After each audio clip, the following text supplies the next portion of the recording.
Bueno, buenas tardes a todas las personas que están hoy en esta plataforma acompañándonos. ¿Cómo le pongo? Les agradecemos. Les pedimos a todas las personas que están que tengan silenciados sus micrófonos para que podamos escucharlos, ¿sí?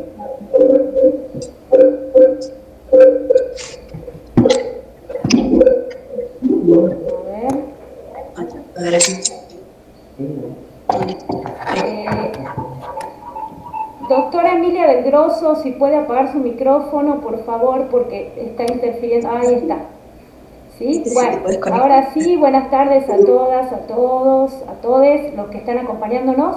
Le contamos, doctora Zaratiegui, que hay de diversas zonas de nuestra región, hay de Puna, hay de Quebrada, hay de Valle, de todo nuestro centro judicial de San Salvador, de las regionales y de San Pedro de Jujuy, ¿sí? Así que bueno, yo voy a presentarla a la doctora Adriana Cecilia Zaratiegui, nació en La Prida, provincia de Buenos Aires, el 10 de diciembre de 1958. Se recibió de abogada en 1982 y de escribana en 1983 en la Universidad Nacional de La Plata. Es especialista en Derecho Penal desde el año 2000, recibido en la Universidad Nacional de La Plata, San Juan Bosco. Diplomada en Género por la Universidad Nacional de Córdoba en el año 2016 y casa en Estudios Penales Juveniles por la Universidad de Ginebra en el año 2018. Inició su carrera judicial en Viedma como referencista del Superior Tribunal de Justicia de la provincia de Río Negro en el año 1987 para luego pasar a desempeñarse en el fuero penal como secretaria del Juzgado de Instrucción número 4, agente fiscal y fiscal de Cámara sucesivamente, hasta que en el año 2013 fue elegida jueza del Superior Tribunal de Justicia de Río Negro, titular de la Oficina de Género del Poder Judicial de Río Negro desde su creación en el año 2009, docente en la Universidad Nacional de Comahue desde el año 2001 a la fecha. Presidió el Colegio de Magistrados y Funcionarios de la provincia de Río Negro del año 2011 al año 2013. Directora académica en la Academia de Intercambio y Estudios Judiciales desde el año 2015. Integrante de la red de jueces y juezas comprometidos con los derechos de la infancia que impulsa UNICEF en el año 2018. Presidenta del Superior Tribunal de Justicia de Río Negro en 2015 y 2019 y presidenta del Consejo de la Magistratura en el año 2015 y 2019. Bueno, con ustedes, doctora Adriana Zaratiegui, todo este auditorio es suyo. Bueno, buenas tardes a todos y a todas las jujeñas. Buenas tardes, Liz. Buenas tardes, Erika. Un placer que me hayan invitado a compartir esta tarde con ustedes. Bueno, de acá, de donde estoy yo, en la ciudad de Viedma, que es la capital de la provincia, más o menos son unos 2.100 kilómetros por ruta hasta San Salvador de Jujuy.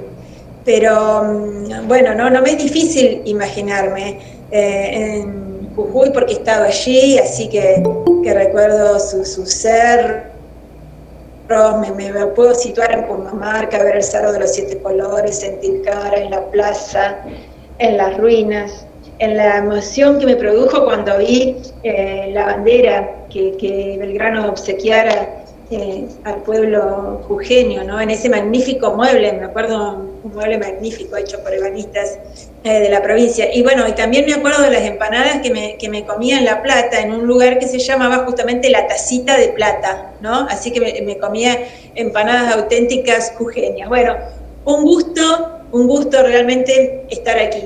Me pareció que a modo de dar continuidad, cuando hablábamos con Liz acerca de comentar algún fallo de la provincia, para ver cómo es esto de la introducción de la perspectiva de género a lo largo y a lo ancho de nuestra república, me pareció que era importante darle una continuidad a ese magnífico espacio de formación que la Oficina de Género del Poder Judicial de Jujuy viene manteniendo.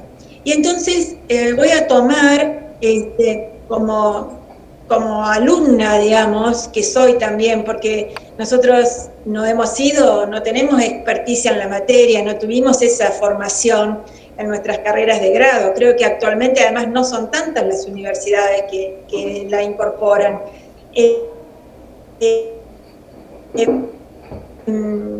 Bueno, aprendo todos los días y me parecieron muy importantes a los fines de analizar los fallos, dos disertaciones que se hicieron merced a la oficina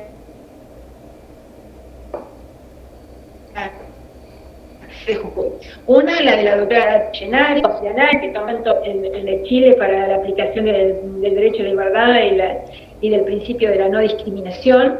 Y la otra disertación, justamente sobre mujeres que matan, que matan a sus parejas, de la doctora Aida Tarditi, de manera de darle como una continuidad y poder refrescar estos conceptos en la aplicación práctica al analizar un fallo. Porque la verdad que esto produce un cambio sustancial en nuestro diario quehacer, le da un salto de calidad. Y bueno, siempre está esto de los dichos, ¿no? Nada hay más práctico que una buena teoría. Entonces esto nos va a ayudar, ya sea al momento de elaborar un fallo, ya sea al momento de presentar una acusación o de elaborar una estrategia de defensa. Creo que la formación, más allá de un derecho-deber, es un imperativo ético. Y un imperativo ético fundamental, sobre todo para quienes nos hemos desempeñado y en la actualidad se desempeñan como jueces y juezas, es la imparcialidad. Y realmente no incorporar la perspectiva de género en el diario quehacer lesiona el principio de imparcialidad. Así que bueno, vamos a lo nuestro, y este es un hecho que es un hecho de legítima defensa, es un hecho de un homicidio que tiene la particularidad de que la imputada es una mujer trans. Como ustedes saben, el término trans es un término paraguas, es un término sombrilla. En el caso, digamos, es una persona que en base al sexo biológico, a la observación de su sexo biológico, se la identifica como del género masculino, pero que en el devenir de su vida se identifica, se autopercibe como del género femenino. Bien, este hecho ocurrió en la parte del valle de nuestra... podríamos empezar a pasar el PowerPoint, ¿no? Erika. Sí, ahí estoy. Compartir. ¿Se me escucha? Ahí está. Bueno, entonces empezamos con la primer filmina que mostramos los hechos que estaba diciendo. Es un hecho que ocurrió en la localidad de General Roca. Esto fue el día 8 de enero del 2017, entre las 7 y 8 horas aproximadamente, en la vivienda que compartían, y por razones que no se lograron establecer, N apuñaló a L, con quien mantenía una relación de pareja, en la zona torácica, a la altura de la línea media del esternón, ocasionándole la muerte. ¿Qué dijo la Fiscalía? La Fiscalía, al momento de iniciar su alegato en el juicio, dijo que lo que había que establecer en el caso eran dos cuestiones. Una era si había una relación de pareja entre la imputada y el occiso, relación de pareja que por supuesto negaba la defensa, ¿no es cierto?, para que obviamente no se encuadrara esto legalmente como un homicidio calificado, sobre todo por la alta pena que tiene. Y después había que establecer si había alguna circunstancia de atenuación, porque la defensa anterior había tratado de acreditar esa circunstancia de atenuación. ¿Qué dijo sobre la violencia de género alegada? Bueno, en relación a la violencia de género alegada por la imputada al momento de ejercer su defensa material en oportunidad de la declaración indagatoria, dijo que la defensa no había acompañado denuncias o exposiciones policiales donde la imputada haya dado cuenta de la violencia que la víctima ejercía sobre ella. Reconoció sí la Fiscalía que el médico policial había examinado a la imputada y la imputada presentaba lesiones cortantes en sus brazos de tipo defensivo, incluso, pero que también la víctima presentaba este tipo de lesiones. Aunque las lesiones defensivas que presentaba la imputada en sus brazos, aclaro, eran más profundas. Y también la imputada tenía un golpe en la cabeza. Pero dice que por el tipo de herida que tenía L, descarta la aplicación de la legítima defensa. Finalmente, dice que la pericia psicológica da cuenta que el relato que brindó la imputada a los expertos fue de tinte monocorde y que fue narrativo y que no le quedó claro de dónde tomó el cuchillo, cómo tomó, dónde estaba ese cuchillo, en qué momento lo tomó. Dijo que la imputada había pasado por varias situaciones de violencia, no solo las situaciones de violencia de la imputada por su condición de mujer trans, las había vivido desde su vida, desde el momento en que asumió su identidad de género, ¿no? Desde la violencia ejercida por el padre, que terminó expulsándole de la casa, a la violencia sufrida en la calle y en todo el devenir de su biografía. Dijo que estas situaciones, por haber vivido situaciones de violencia, una más no tendría por qué haberla sorprendido, a punto tal de no saber cómo tendría que haber actuado, y que habiendo estado en pareja por un tiempo ya sabía qué tipo de relación tenía, y como a menudo escuchamos en este tipo de casos, tenía la capacidad de salir de ahí si es que su vida corría peligro. Del Superior Tribunal. Creo que es Pamela, que, bueno, ahí está. Creo, acá voy a hacer un paréntesis para dar cuenta sucintamente de la prueba que se reunió. Como ocurre en estos casos, tenemos la prueba de los preventores que acuden el testimonio de los preventores que acuden al lugar ante el llamado de un vecino y dan cuenta del estado de cosas. En lo más importante dan cuenta que la imputada reconoce haber sido quien hirió a L, que él estaba muerto ya cuando el personal policial llega a la vivienda. También tenemos las testimoniales de los vecinos que dan cuenta de que efectivamente a veces se escuchaban, si bien no presenciaron nunca episodios de violencia, sí se han escuchado fuertes discusiones entre la pareja.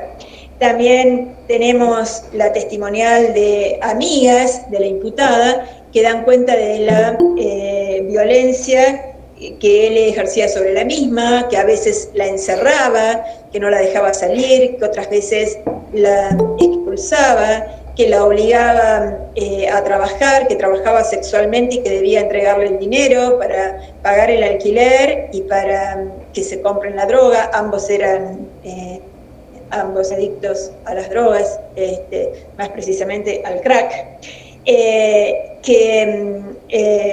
Si no lo hacía, la echaba de la casa, que la dejaba encerrada por días, que han debido pasarle comida a través de la ventana.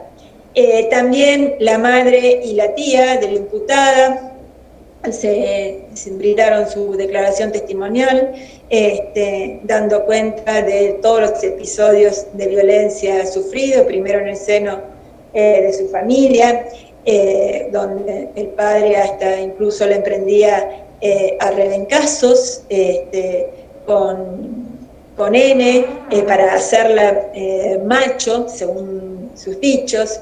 Todo esto cómo terminó expulsada a la calle, su contacto con las drogas, la expulsión por parte del sistema de salud, que no tenía recursos como para contenerlo, los episodios también que vivió cuando fue baleada por un ocasional cliente que terminó terminó en el hospital con peligro para su vida, etcétera, etcétera. Bueno, también por supuesto está la inspección ocular, el secuestro de cuchillo, hay pericial psiquiátrica y psicológica de la imputada que abona dan cuenta de que ha sido víctima de violencia, de su personalidad, de sus adicciones, y también está la pericial del médico, que como dijera, del médico policial, que dio cuenta de las lesiones de tipo defensivo que presentaban víctimas e imputados. Bueno, ¿qué dijo el Tribunal de Grado? El Tribunal de Grado transcribe los dichos de la imputada y lista toda la prueba, como se hace en estos casos, para luego concluir en que no había habido legítima defensa porque no se acreditó agresión ilegítima. Dice que si bien se acreditó que existió una pelea entre ellos y que ambos presentaban este tipo de lesiones defensivas, más un golpe en la cabeza a la imputada, en el hecho se había utilizado un único cuchillo. Y como no había testigos, no puede determinarse quién empezó la agresión, quién tuvo en primer término el cuchillo en su poder. Lo cierto es que al momento del desenlace fatal, lógico, obviamente, la que tenía el cuchillo era la imputada, que apuñaló a la víctima cuando estaba desarmada.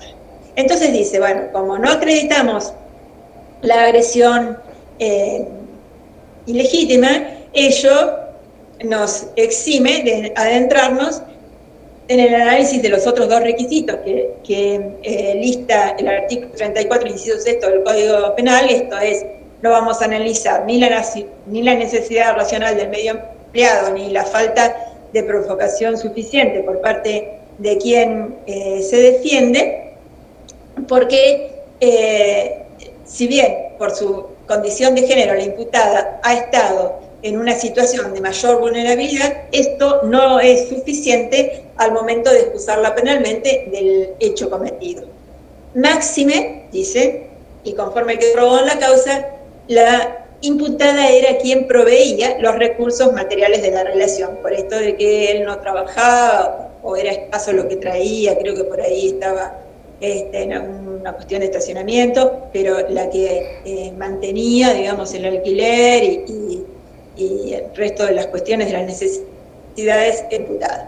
Después dice el tribunal también que la imputada tampoco tenía hijos menores u otros vínculos, algo que la ataran, por lo que siempre insiste en esta cuestión de que la imputada tenía la posibilidad de elegir otra alternativa para terminar con los sufrimientos, y pone en bastardillas, ¿no? Dice, a mí esto me da la impresión como que ya no le cree, que según ella y sus amigos, lo pone en bastardillas, padecía por parte de él. También recuerdo que dice que le asiste razón a la Fiscalía en esto de que no había denuncias o exposiciones policiales.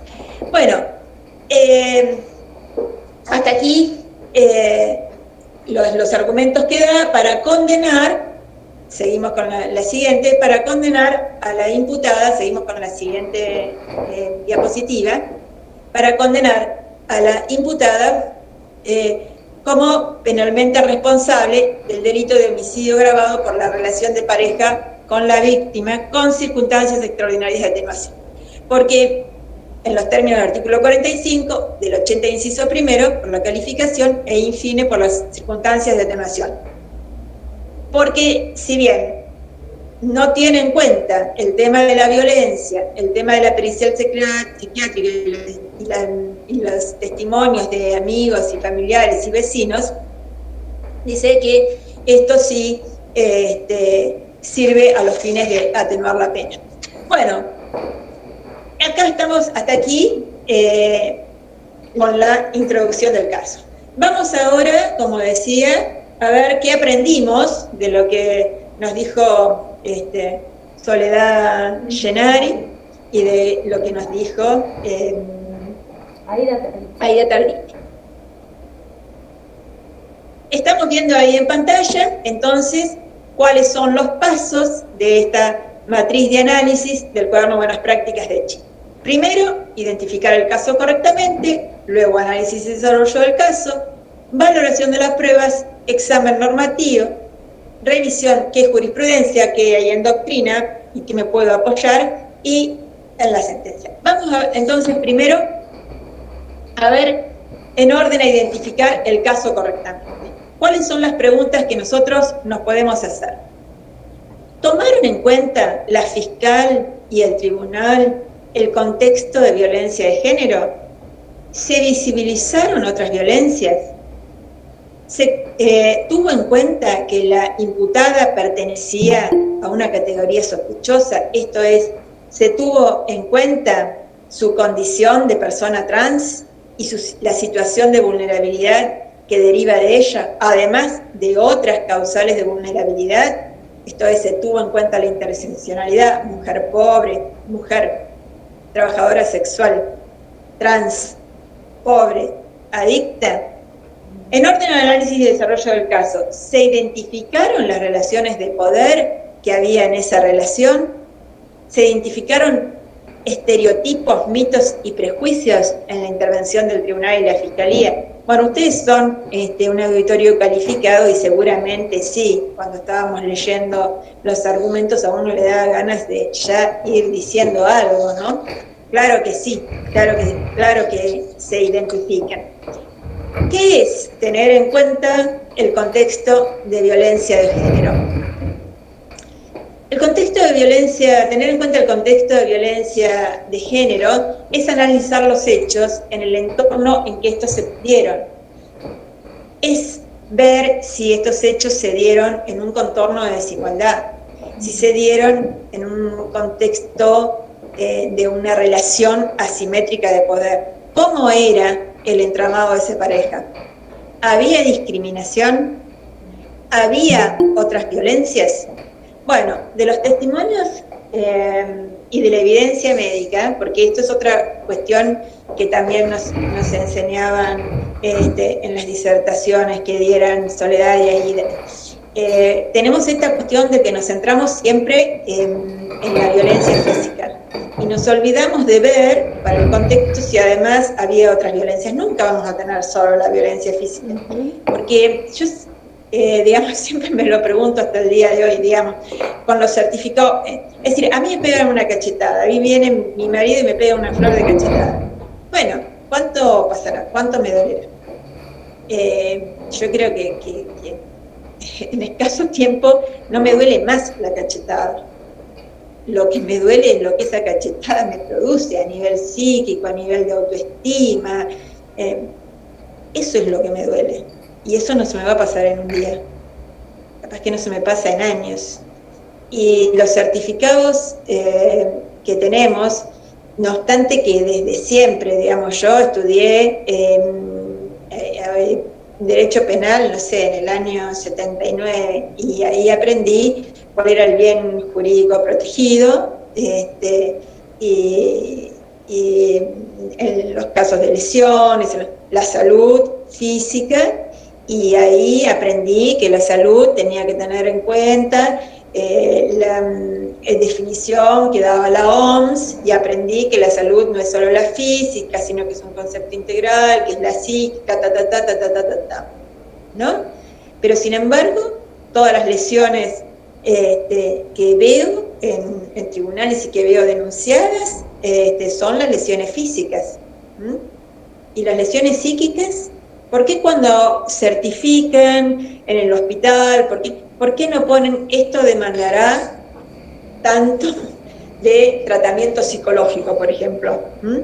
Creo que tenemos que empezar a pensar. Bueno, ¿y acá qué otras violencias sabíamos? Entonces tenemos violencia psicológica, sin duda, que es la que produce daño emocional, la que pone disminución en la autoestima, el control que tenía el occiso sobre las acciones de la imputada, que a veces la dejaba encerrada, el aislamiento, el abandono, a veces la echaba, la amenazaba con echarla, con lo que era para ella primordial, lo que siempre le costó tener, que era una vivienda, lo que le cuesta tener a las mujeres trans una vivienda. Bien, yo este año vi, creo que, no sé, no hace mucho, 2 meses, capaz que por septiembre, por ahí salió en todos los diarios, tenemos una pareja conformada por un hombre y una mujer trans en proceso de transición, él licenciado en ciencias políticas, ella estudiante algo universitaria,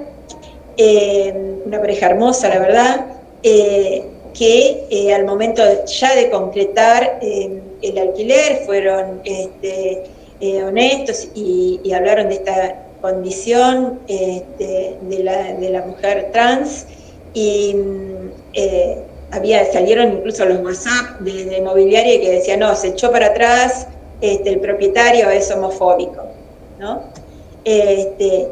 Y digamos, no estamos hablando de una trabajadora sexual digamos que es muchísimo más difícil poder alquilar.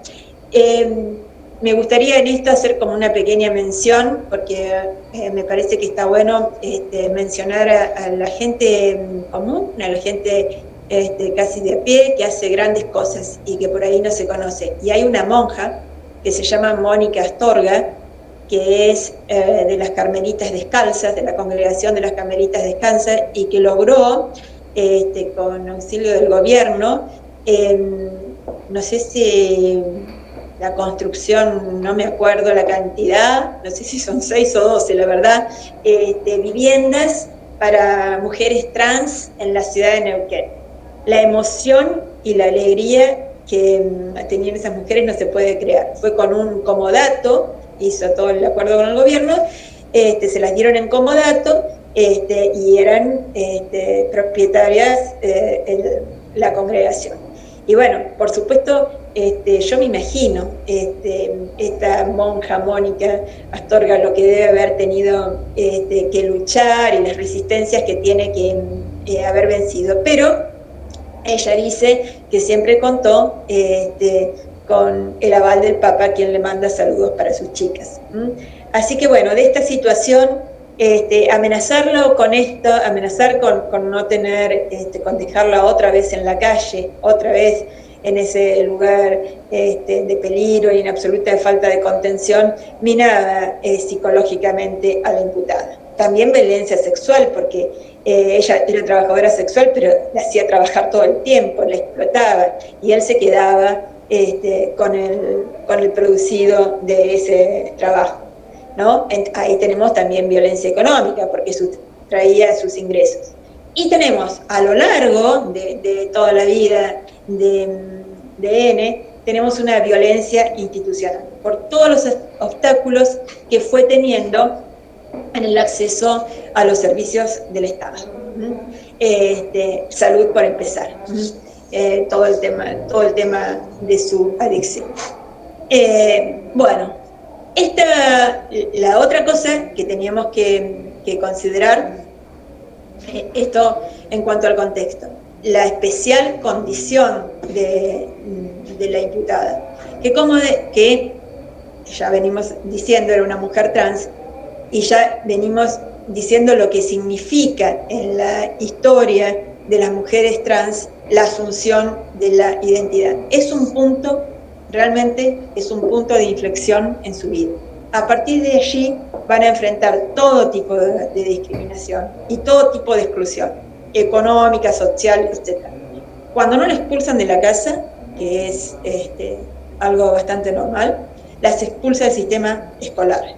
Y consecuentemente quedan en desventaja a la hora de poder conseguir un empleo como la gente. Se enfrentan con el estigma y la discriminación. Ello repercute negativamente en el acceso a sus derechos fundamentales: salud, educación, vivienda.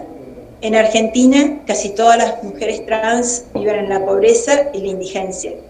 La Fundación Huésped relevó una alta tasa de incidencia de ideaciones suicidas en las personas de este colectivo durante su adolescencia. Están sometidas a 3 dimensiones de opresión, como hablábamos hoy al momento de la interseccionalidad: por ser mujeres, por ser trabajadoras sexuales, por ser trans. La esperanza de vida de una mujer trans hoy en la Argentina va de los 35 a los 41 años. El propio comité de la CEDAW afirmó en la recomendación general número 28 que la interseccionalidad es un concepto básico para comprender el alcance de las obligaciones generales de los Estados partes en virtud del artículo 2. Y la discriminación de la mujer por motivos de sexo está unida de manera invisible a otros factores que afectan a la mujer, como la raza, el origen étnico, la religión o las creencias, la salud, el estatus, la edad, la clase, la casta y en lo que acá importa, la orientación sexual y la identidad de género. La Comisión Interamericana de Derechos Humanos considera aprobada la existencia de un ciclo de violencia institucional para este sector de la población en los países miembros de la OEA. En la Argentina, el Instituto Nacional de Estadística y Censo registró en la primera encuesta sobre población trans 2012 que el 83% de las personas trans y travestis encuestadas habían sido víctimas de graves actos de violencia y discriminación policial. Esto es muy importante para tenerlo en cuenta al momento de preguntarnos por qué no denunció. Es muy importante. Como dijimos, en la pericia psiquiátrica había altos niveles de victimización y surge la falta de aceptación social y la vulneración del derecho a ejercer su identidad. Yo recuerdo que todavía esta causa no había llegado al tribunal y no sé si se había juzgado, pero justamente en un encuentro de la Oficina de la Mujer en la Ciudad de Buenos Aires, conocí y quiso ir, había ido por su cuenta, la psiquiatra forense, y me dijo que a ella le llamó la atención porque hasta que ella la citó a la imputada a su consultorio, le dio cita para hacerle las pericias de rigor, y se sorprendió hasta ese momento de ningún lado del expediente salía su condición de mujer trans. Como dijimos, bueno, siempre en orden a esto de la matriz, de los testimonios de la tía y de su madre, surgieron los violentos castigos de este padre, que, como dijimos, hasta a rebencazos quería torcer la identificación que N hacía para sí. De cómo entonces a los 14 años termina en la calle es la puerta de entrada a la droga y a la prostitución. Y la violencia institucional que sufrió por parte del Estado. Cuando conoció a la víctima estaba en una situación de desamparo, necesitaba sí o sí un lugar para vivir y la víctima necesitaba de la droga. Ella le resultaba útil porque traía dinero y droga. Todo esto tendría que haber sido sopesado, considerado, especialmente en el contexto del hecho por el cual se llega a juicio en la Fiscalía, por el cual la Fiscalía lleva a juicio este caso. Pero se omite, como es, una vez más, se toma en cuenta solo el hecho de ese día y no se toma el contexto, no se tiene en cuenta el carácter continuo de la violencia. No hay una sola referencia al contexto de violencia de género por parte de la fiscal. Estos casos de violencia de género desafían las concepciones tradicionales del derecho penal que siguen las circunstancias del caso a un hecho completo y descontextualizado. Continuum, cuando hablamos del continuum, siempre me cuesta un poquito esto de decir una U a los continuum. Cuando hablamos del continuum de la violencia, decimos que es un todo que no puede ser dividido, salvo que lo sea arbitrariamente. Este hecho es solo la expresión de algo, de un todo que viene integrado por esta violencia, en el que debemos sumar todas estas clases de violencia, y que el hecho de ese día es solo una expresión que no podemos tomar de manera descontextualizada. Bien, sigamos con la matriz. A ver, antes de la Fiscalía, como decías, no hizo ninguna referencia al contexto de violencia. Y acá, Aida nos los marcaba bien claro. La Fiscalía tiene un plus en su tarea, porque la Fiscalía, al ser fiscal, yo he sido fiscal, agente fiscal y luego fiscal de Cámara, cuando estaba el procedimiento antes que estuviera el acusatorio en la provincia, el inquisitivo mixto. Y la Fiscalía no es un fiscal a ultranza. La Fiscalía está guiada por el deber de objetividad. La sociedad, digamos, le interesa que quien haya cometido una acción típica, antijurídica y culpable tenga la sanción que corresponda, pero también le interesa que la gente inocente no sea injustamente condenada. Y la Fiscalía no puede pasar por alto el contexto de violencia de género. Y por el deber de debida diligencia tiene que investigar estos hechos. Tiene ese plus que gobierna su accionar. Pero pareciera que tanto la Fiscalía como el Tribunal de Grado no tuvieron en cuenta, hicieron caso omiso de esto, que es una situación de discriminación, es una situación estructural que hay de discriminación hacia las mujeres y hacia las mujeres trans. Porque lo que hay que tener en cuenta cuando hay un hecho, esto no hay que perder de vista cuando tenemos un hecho de violencia de género, que esto excede, esto no se agota en la relación que hay entre dos personas.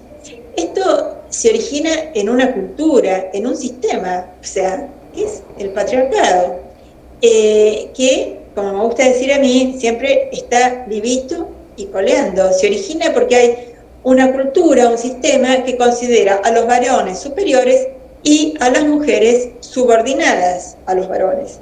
Y un Estado que no protege a las mujeres de las consecuencias de esa cultura, de las consecuencias de esa desigualdad. Bueno, este es el enfoque de género, y ahora vamos a esta nueva diapositiva que está ahí, la de la valoración de la prueba. Esto es lo que hay que tener, este enfoque, con este enfoque tenemos que mirar este tipo de hechos. Más allá de ese hecho, de ese día, que es solo una parcela. Respecto de la valoración de la prueba, bueno, sobre esto el CEBI, que ustedes ya la deben conocer, llama la atención. El CEBI llama la atención sobre la necesidad de reconocer la existencia de esto, de una situación estructural de discriminación hacia las mujeres, que les impide gozar de sus derechos en pie de igualdad con los hombres. Esto, dice, demanda un esfuerzo en la valoración de las pruebas en situaciones de legítima defensa, especialmente cuando la legítima defensa se alega en el marco de relaciones abusivas y en el ámbito doméstico. ¿Y qué pasa?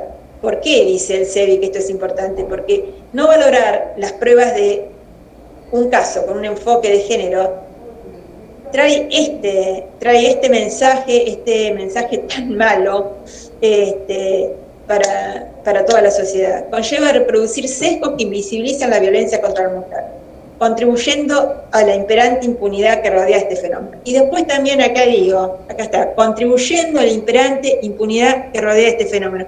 Entonces también después decimos, ¿y por qué no denunció? ¿Por qué no denunció? Entonces, pensemos en la respuesta, ¿por qué no van? Porque dicen, no pasa nada. Es eso, es la impunidad. Esto es sumamente problemático, acá lo dice CEBI, si se tiene en cuenta que la impunidad perpetúa estereotipos negativos sobre las mujeres que terminan de alguna manera culpabilizándolas o victimizándolas de su propia agresión. Bueno, respecto de la valoración de la prueba, a mí me pareció, la verdad, una profesora, una maestra, Aida Tarditi, a mí me encanta escucharla, y bueno, vamos a la siguiente diapositiva. Y ella trató muy bien todo este tema de la prueba, muy clara, y bueno, entonces ella nos habló de tres grandes cuestiones probatorias a analizar con perspectiva de género.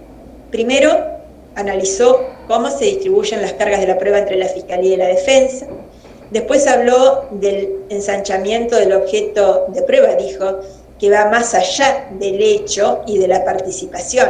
Y justamente con esto va más allá del hecho y de la participación, y tenemos que tener en cuenta el contexto de la violencia y justamente de las dificultades probatorias que esto acarrea, porque sabido es que, bueno, nadie es violento a la luz de todo el mundo, ¿no? En general son hechos que suceden entre cuatro paredes, en general son hechos que suceden en privado. Y después dijo que específicamente, en relación a la valoración de las pruebas, habrá que considerarse el principio de amplitud probatoria, la centralidad del relato, en este caso no es de la víctima, en este caso es la imputada, pero que a la vez la imputada era víctima de violencia de género, las prestaciones epistemológicas de la perspectiva de género y las particularidades del indubio pro reo. Vamos a la siguiente filmina. Filmina, no, me parece que al presidente lo cargaban porque decía filmina. Bueno, diapositiva, me puse en la cabeza de decir diapositiva. O slide. Bueno, entonces, vamos a la luz de estas cuestiones, de la distribución de la carga probatoria, de todo este tipo de... Decimos, ¿se preocupó la Fiscalía por acreditar la inexistencia de la eximente alegada, o sea, la legítima defensa? ¿Se tuvo en cuenta el contexto de violencia o la acusación solo se restringió al hecho? ¿Se tuvo en cuenta el principio de amplitud probatoria? ¿Se consideró el relato de la acusada? Bueno, el principio de amplitud probatoria está allá arriba. El principio de amplitud probatoria, como todos sabemos, está reglamentado en la ley 26485, que viene a reglamentar Belém do Pará, ¿no? Y es un principio, digamos, como sería un esquema propio de valoración, la amplitud, atento la dificultad que tenemos en estos casos de obtener prueba directa, ¿no? Entonces, en virtud de este principio, se evita la impunidad de los autores, de los acusados de violencia, imputados de violencia de género, y se evitan también condenas injustas a las mujeres, como en este caso. En virtud del principio de amplitud probatoria, y adelanto cosas que vamos viendo que se dijeron, que dijo la fiscal y que dijo el tribunal, por ejemplo, exigir una denuncia previa, exigir una denuncia de violencia es un requerimiento arbitrario. Después, ¿se consideró el relato de la acusada? No, el relato de la acusada lo mencionaron, pero no le llevaron, no le dieron bolilla, no le llevaron el apunte al relato del acusado, lo transcribieron nomás. La Fiscalía no se preocupó por ver si existía o no existía la violencia que la imputada decía haber sufrido. No obstante, no tenía solo los dichos. El relato ya nos ha dicho el SEBI, el relato nos lo dice, es crucial, es medular. Además, había elementos para confrontar ese relato. Teníamos para confrontarlo con la pericial médica, que daba cuenta de había rasgos de esa violencia en el cuerpo de la imputada, lo podía confrontar con las testimoniales. No, nada de eso se tuvo en cuenta. Se preocupó ¿se preocupó la Fiscalía por acreditar la inexistencia de la eximente alegada? Tampoco. Y acá, esto que yo decía que nos explicaba bien ahí, el fiscal tiene una carga extra, un plus que proviene de su objetividad. Esto que decíamos, que el fiscal no es un fiscal a ultranza. Además, tiene el principio de inocencia, Entonces, él tiene que derribar ese principio de inocencia, en todo caso. Aida nos habló muy bien de las cargas de la Fiscalía y la Defensa y de cómo fue evolucionando este tema, y lo expresó muy, muy bien, con la diferencia entre alegar y probar. Sí, a la defensa está incluso en mejores condiciones de alegar, ella decía, porque tiene una proximidad con su cliente, con su clienta, que le permite conocer determinadas circunstancias, cuestiones que puede alegar, que puede encuadrar jurídicamente como corresponde y presentarlas. Pero quien tiene que probarlo es el fiscal, y no lo hizo, simplemente con alguna afirmación de tipo dogmático, dijo, por el tipo de herida, que era una herida letal, por el tipo de herida descarto la legítima defensa. ¿Qué más dijimos? Se tuvo en cuenta el contexto de violencia, bueno, como por lo que veníamos, ya hemos expuesto, no se tuvo en cuenta el contexto de violencia, y lo dijo desde el comienzo la fiscal, que se iba a concentrar en dos cosas: en si había, como no había discusión sobre que la imputada era quien había dado muerte a la víctima, se iba a concentrar en dos cosas: en si había o no relación de pareja y en la existencia de circunstancias extraordinarias de atenuación. De lo otro, ni noticia, no obstante el deber de debida diligencia. Bueno, vamos a la siguiente, Silmina. Bueno, esto a mí me pareció bárbaro, esto de las prestaciones epistemológicas, esto que trajo Aida. La verdad que, como yo decía hoy, la formación nos permite dar un salto de calidad en nuestras alegaciones. Yo, como decía, estudié penal, no sé, en el año 79, bueno. Después, con el devenir de los años, me acuerdo en el 90, antes era distinto, ahora la virtualidad nos permite todas estas cosas, por suerte, pero bueno, de aquí de la Patagonia, trajeron la especialidad que daban en conjunto, la especialidad en Derecho Penal, que daban en conjunto la UBA con el INESIP, y la dieron en la Universidad de la Patagonia San Juan Bosco, que daban acá en la localidad de Trelew, que está a unos 500, 600 kilómetros de acá de Vietnam, que para nosotros en la Patagonia no es distancia eso. Y bueno, entonces así que yo hacía esa especialidad. Y bueno, ahí yo que había estudiado por Soler, causalismo, aprendí otras cuestiones, aprendí imputación objetiva, aprendí con Bayún cómo analizar los casos a la luz de la teoría del delito, escalón por escalón, ¿no es cierto? Viendo no solo el hecho en sí, sino viendo la culpabilidad, la antijuridicidad, etcétera, etcétera, viendo si había error, si había coacción, bueno, escalón por escalón, a ver si la acción era típica, antijurídica, culpable. Y eso la verdad que me permitió ver cosas que antes no veía. Y entonces siempre la tenía a mi auxilio para mi tarea. Y esto a mí, pensar, voy a ver las prestaciones epistemológicas que me da la teoría de género. Pero esto es bien concreto. ¿Y cómo? Y bueno, volver a ver si hay acá generalizaciones infundadas, o cómo puedo abonar lo que yo diga mediante generalizaciones que son fundadas.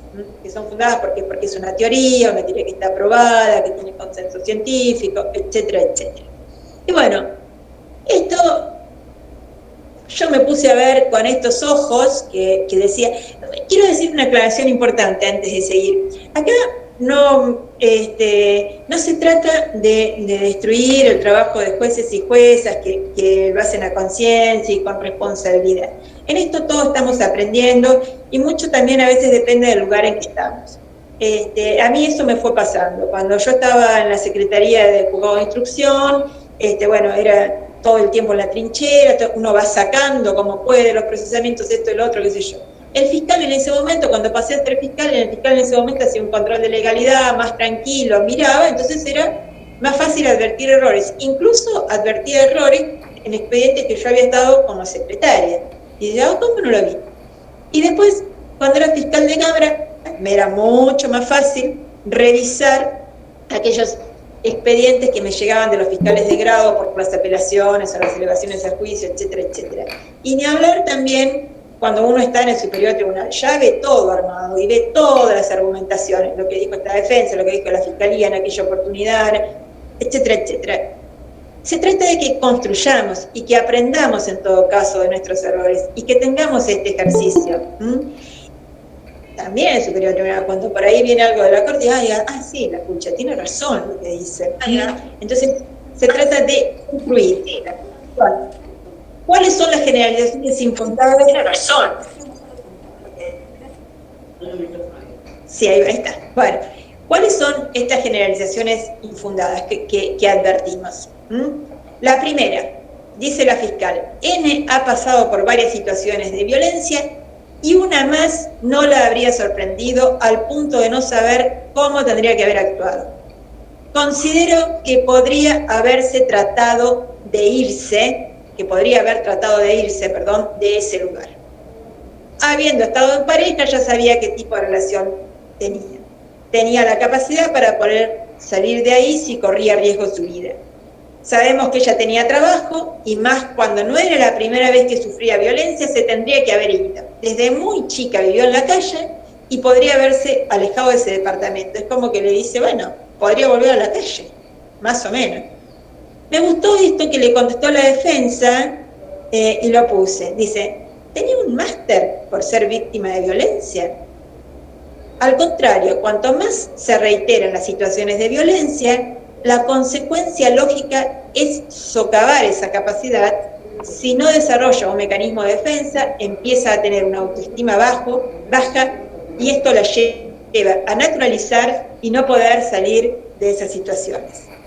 ¿Y qué dijo el tribunal? También abonando este tema de las generalizaciones infundadas. Es cierto que por su condición de género, B, que en realidad es N, pero es BN, por eso está, siempre estuvo en situación de mayor vulnerabilidad. Sin embargo, ello no resulta suficiente para expulsarla penalmente del grave hecho que cometió quitándole la vida a un ser humano. Máxime y conforme quedó probado en la causa, era quien proveía los recursos materiales de la relación. Fíjense que acá, donde nos ponemos los anteojos de género, los lentes de género, y vemos que quien proveía los recursos materiales de la relación y el otro no trabajaba, nosotros vemos una explotación, vemos una violencia económica, el tribunal parece que está viendo empoderamiento. Tampoco tenía hijos menores u otros vínculos afectivos que la ataran. Esto también es como insólito, ¿no? ¿Qué probabilidad podía tener ella de tener hijos menores? Es una referencia que no se entiende, no estamos hablando, no sé, de una pareja que tiene los recursos que tiene, no sé, que se me viene a la cabeza Marley para alquilar un vientre subrogado, no sé, la verdad es que no se entiende. Por lo que ¿cómo alguien puede pensar que tenía esa posibilidad? Para terminar con los sufrimientos, acá vuelvo con esto que para mí indica falta de credibilidad. Según ella y sus amigas, padecía por parte de él. En este sentido, asiste razón a la Fiscalía en cuanto a que no existen denuncias o exposiciones policiales que acrediten legalmente el maltrato ejercido por el oficio. Y acá vamos a la próxima diapositiva.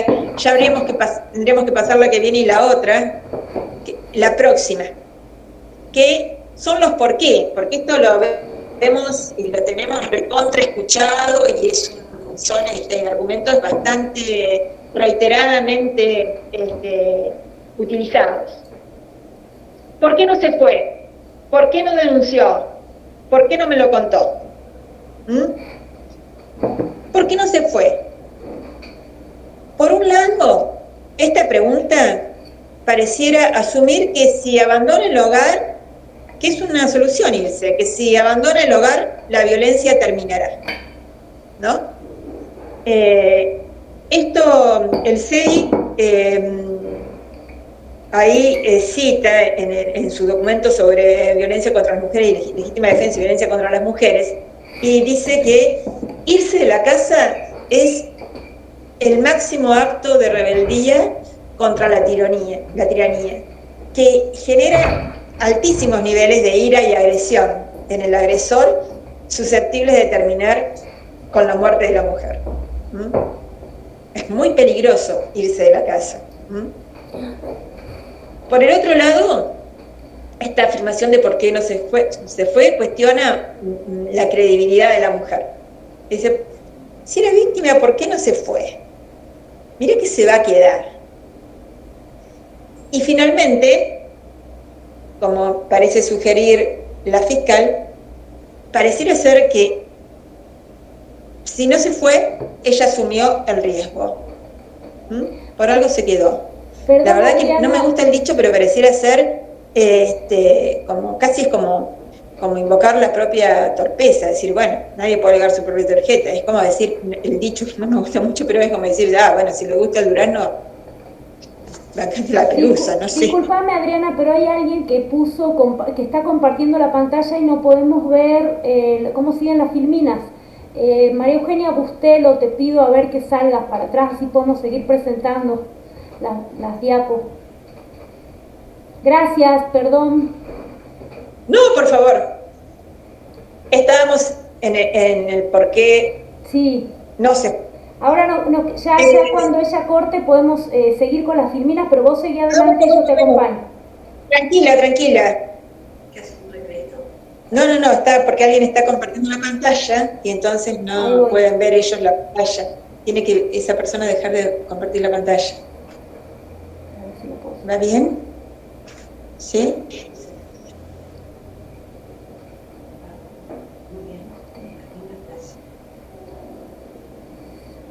Eri, ¿podés sacarla? Sí, estoy por hacer eso.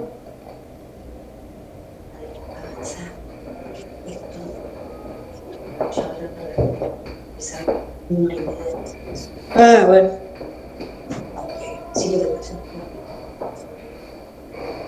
No voy a dar al principio de Yogyakarta, los voy a mencionar nada más que eso. Sí.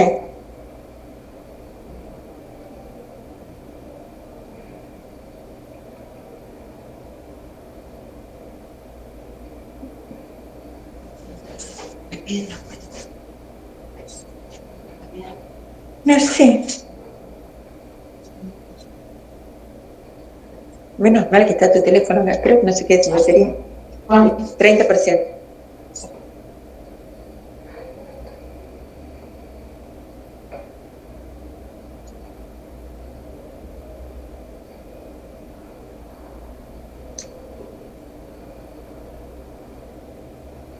Ahí estamos.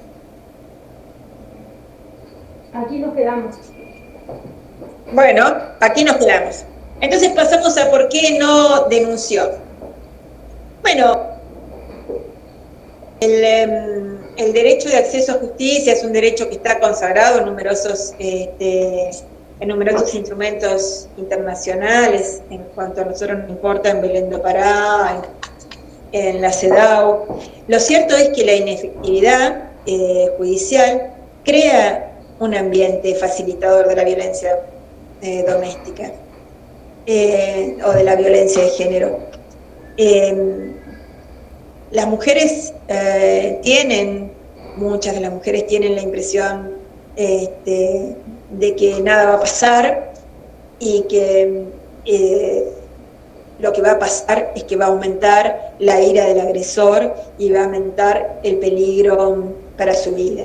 Por suerte, digamos, algunas cuestiones están cambiando muy lentamente, tenemos más recursos, pero aún son, a mi juicio y en mi humilde opinión, bajos los presupuestos que se destinan para atender con la necesidad que se requiere a este verdadero flagelo que nos cuesta, hasta donde yo sé, este año la vida de una mujer cada 29 horas, ¿no? Nada más y nada menos. Entonces, ¿por qué no denunció? ¿Por qué no denunció? Por temor, por vergüenza. La violencia de género, dijimos, va minando, es un fenómeno muy complejo, va minando la capacidad de autoestima, a menudo las víctimas se van aislando si no las aísla el agresor, y todos empíricamente conocemos de estas cuestiones. A veces nos sorprendemos cuando alguna compañera, algún familiar se nos acerca y nos dice lo que está pasando. Suele ser verdaderos secretos de familia custodiados bajo 7 llaves. Lo mismo en cuanto a este tema, ¿no? Esto de por qué no me lo contó. Avanzamos. Entonces, ¿qué generalización fundada se omitió considerar? Y acá, bueno, voy a ir porque parece que estoy mal con el tiempo, según me dice acá mi compañera, así que bueno, voy a ir haciendo más rápido. Estas son las cuestiones que el CEBI ha dicho, y que todos sabemos y que estamos preocupados por eso, por el tema de la capacitación, y por eso felicito a la oficina de justicia. El ciclo de la violencia. Tenemos que estar capacitados en lo que es el ciclo de la violencia para poder entender estas cuestiones. Entonces, para poder también dar respuesta a este tema de por qué no se fue, de por qué no denunció. No es fácil salir, ya lo sabemos, el ciclo de la violencia es una teoría con consenso científico, con apoyo empírico, todos lo sabemos, no es fácil salir de este entramado. Nos ha pasado como operadores y operadoras judiciales cuando vienen a retractarse de la denuncia, por ejemplo, que están en la fase de luna de miel, que la persona les ha dado, ha vuelto a ser cariñoso, que les ha jurado y perjurado que no la va a volver a golpear. La verdad que nosotros que nos creemos, digamos, en ese momento, hasta yo he visto cómo algunos empleados y empleadas se enojaron cuando la persona venía a retractar la denuncia, justamente por desconocimiento de lo que es el ciclo de la violencia. Y esto es lo que ni el tribunal ni la fiscalía han tenido en cuenta cuando, en base a todas esas generalizaciones infundadas, descreen de la violencia de género sufrida por parte de la imputada.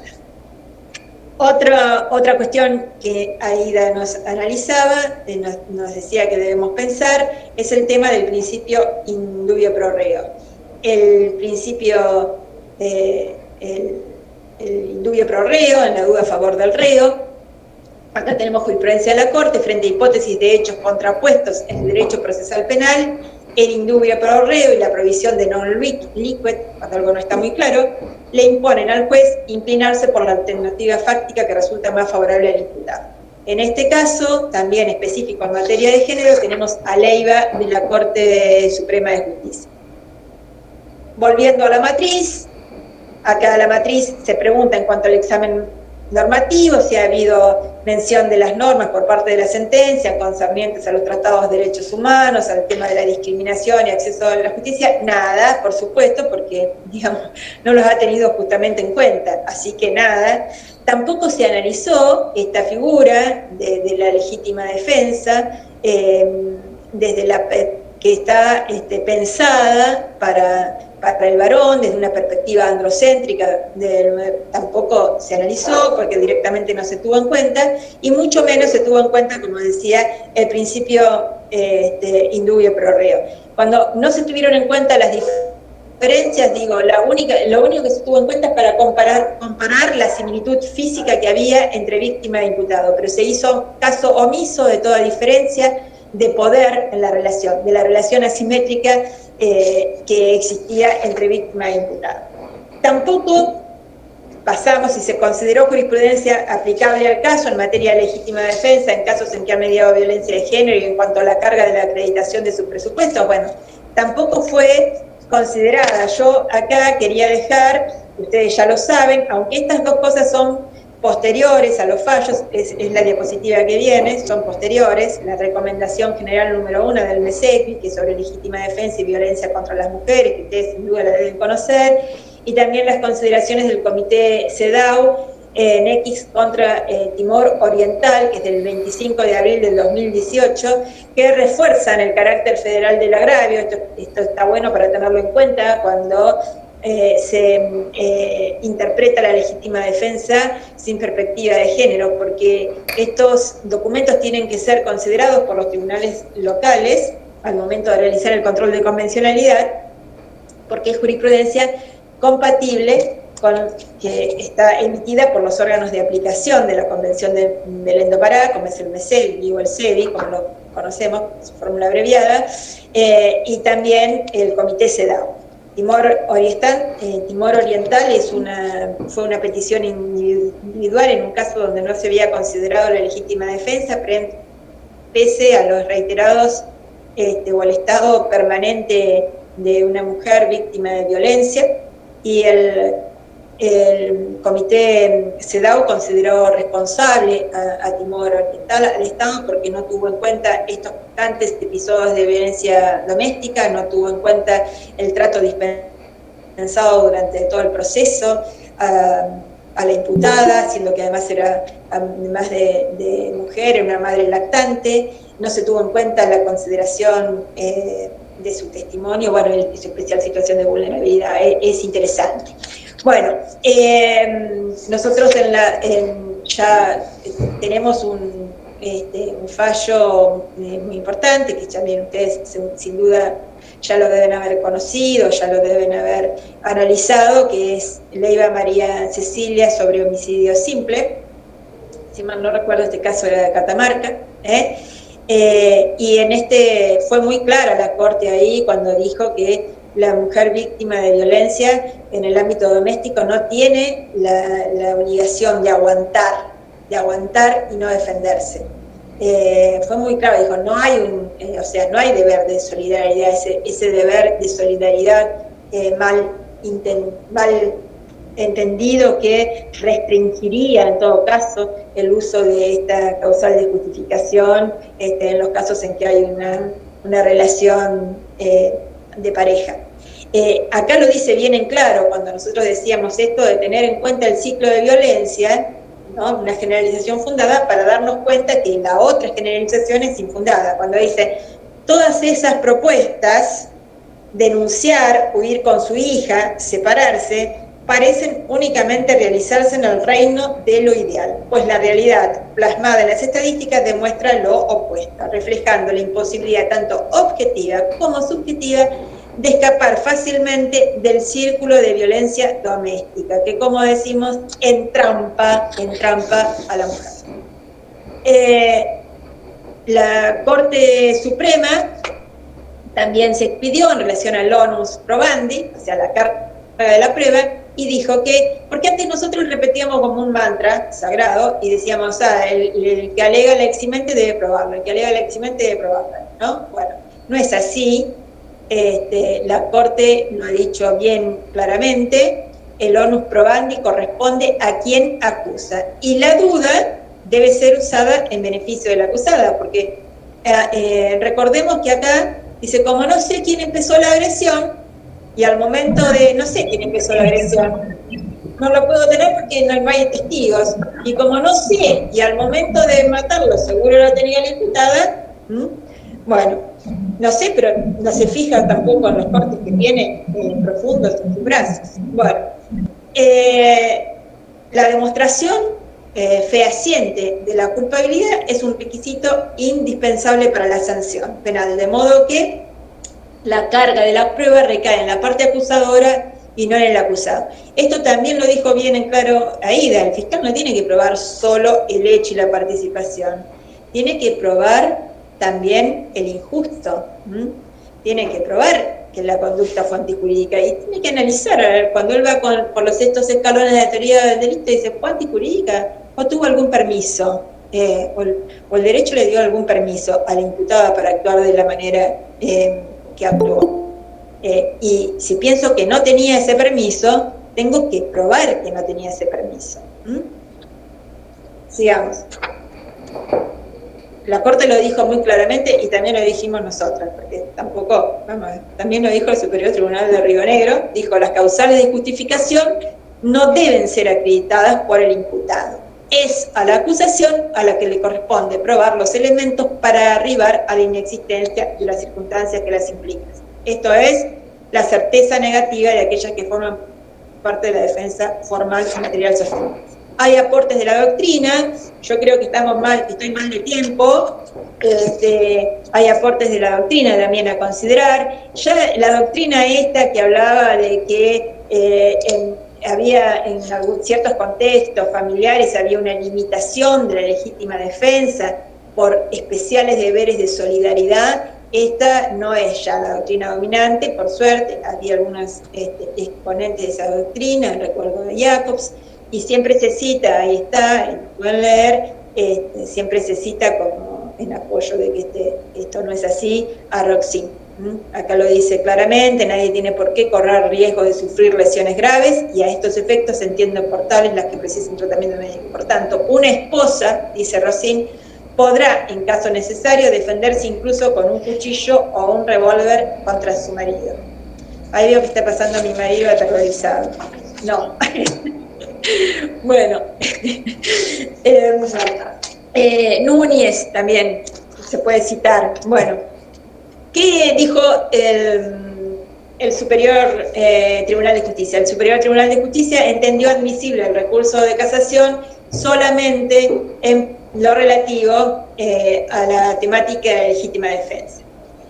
Bueno, dijo que consideró arbitrario lo decidido, porque el acuo, no obstante la orfandad probatoria, desestimó los dichos de la imputada con base a un razonamiento incorrecto.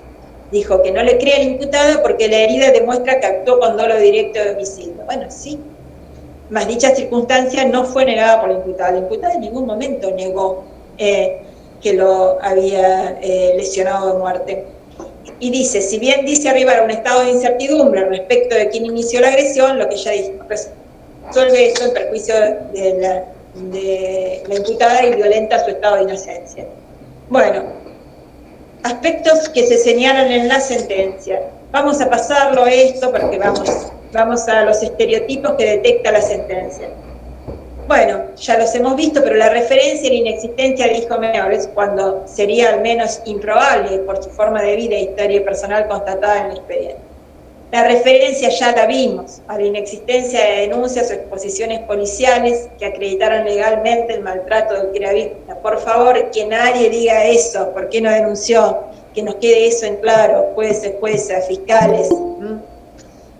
La afirmación según la cual era quien proveía los recursos materiales en la relación, lo que demostraría que tuvo la posibilidad de elegir otra alternativa para terminar con los sufrimientos que padecía por parte de la víctima. Como decía, ve empoderamiento en vez de explotación económica, desatiende todas las dificultades que tienen las personas trans al momento de alquilar. Esto, hay un montón de estudios, investigaciones hechas por ONG, bueno, hay un montón de material al respecto. La afirmación que si bien es real que puede existir cierta resistencia en la sociedad para alquilar, bueno, estamos con lo mismo, con el tema del alquiler. Cabe advertir que ver a quien proveía los recursos materiales, bien pudo procurar mudarse a otro lugar, sino tampoco es que tenía tantos recursos materiales.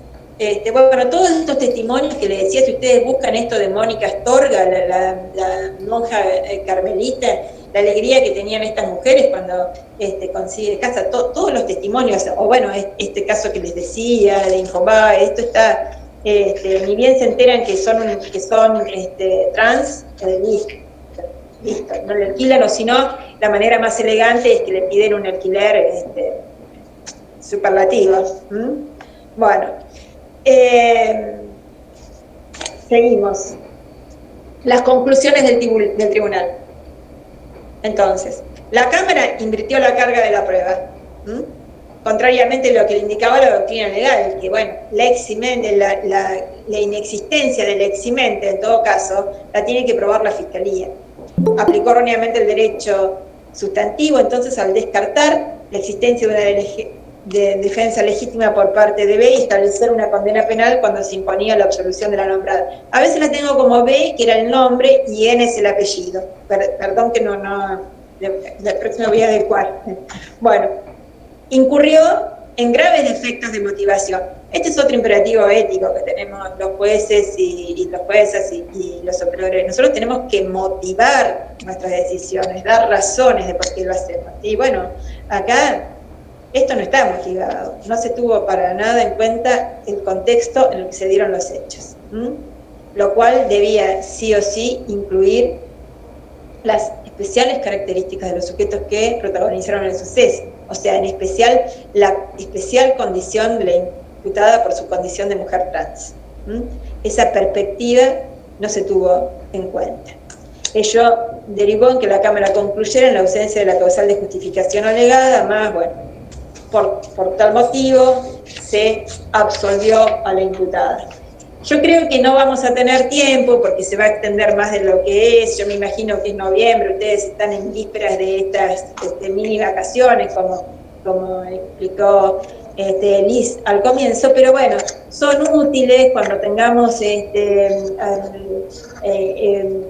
juicio, tengamos en el expediente una persona trans, es útil darle un repaso a los principios de esa carta, también a la opinión consultiva, OC 24 del 17 de la Corte Interamericana de Derechos Humanos. Bueno, un gusto estar con ustedes. Muchas gracias. Bueno, muchas gracias, doctora. Hermosa la ponencia. Igual acá nos quedamos con el PowerPoint, que yo voy a compartir a todos los asistentes a sus mails, así que quédense tranquilos que va la info. Y bueno, si nos quiere pasar el fallo, doctora, nos viene bárbaro, lo agrego también, pues siempre los piden, entonces lo agrego después al mail de la gente que participó. Y bueno, agradecerle, la verdad que ha sido un honor que nos haya dado todo este tiempo, y bueno, y pasar esta tarde con usted, así que bueno, muchísimas gracias, ¿no? Doctora Altamirano, ¿está por ahí? Lo que sí quiero preguntar es si alguien tiene alguna pregunta que quiera hacer, ¿sí? Que pueda, en este momento, que le quiera preguntar algo a la doctora.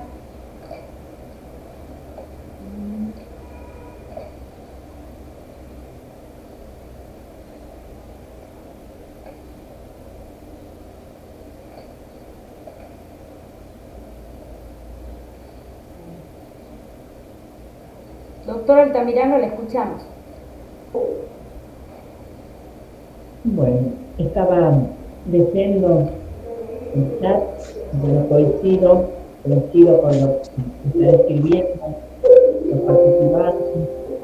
participantes, que les ha gustado muchísimo la exposición del caso tan interesante que nos trajiste, Adriana.